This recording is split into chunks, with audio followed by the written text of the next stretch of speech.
Hey guys, sorry about that. I got interrupted by a phone call out of nowhere. But what was I talking about?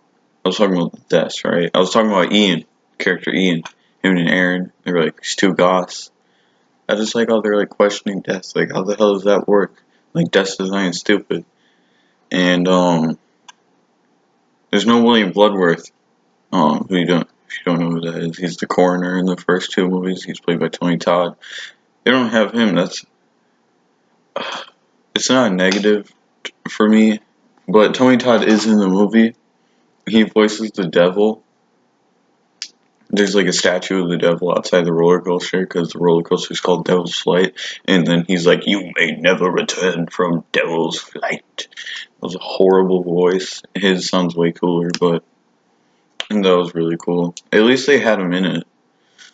Like the next movie, then I'm gonna be getting on Destination 4, but we're not talking about that one. We are not talking about that. That is a bad movie. I guess now you know my thoughts on that one. Um, but yeah, the effects are really good. Um, I'm not sure when they used CGI and when it was real, but I'm pretty sure they used CGI. They mix the practical effects and CGI well. Um, and the way that they have the signs for how people are going to die is really cool. They have it through photographs because the main character is a photographer, and she like took pictures of everybody before they went on the roller coaster. And some people might say, "Oh, well, that just spoils the deaths." It doesn't, because there's so many different objects in the picture, and you're like trying to figure out that's going to kill him. No, that's going to kill him. So it still has that unpredictability that the first two movies had, and they did something different. Like this movie, it feels very similar, but that's the one thing that they did differently. And I'm gonna get into the bad though, because this movie's not as good as the first two. Um,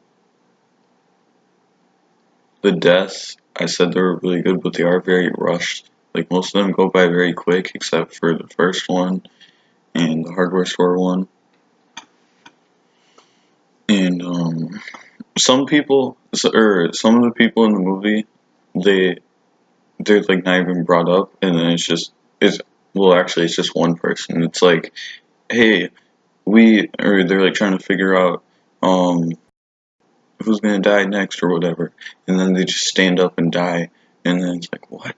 You didn't even introduce them. They're in the background of like one scene before that. They didn't even have any dialogue. Like that character didn't even talk, and then they just got killed, and it was a super lame kill. And the climax isn't as good at the carnival or fair or whatever. But they do that thing that the second movie does really well, where it shows you how dangerous everything is, because there's like fire and sharp objects everywhere. It's like, damn, life was pretty scary, especially if you're getting chased after death.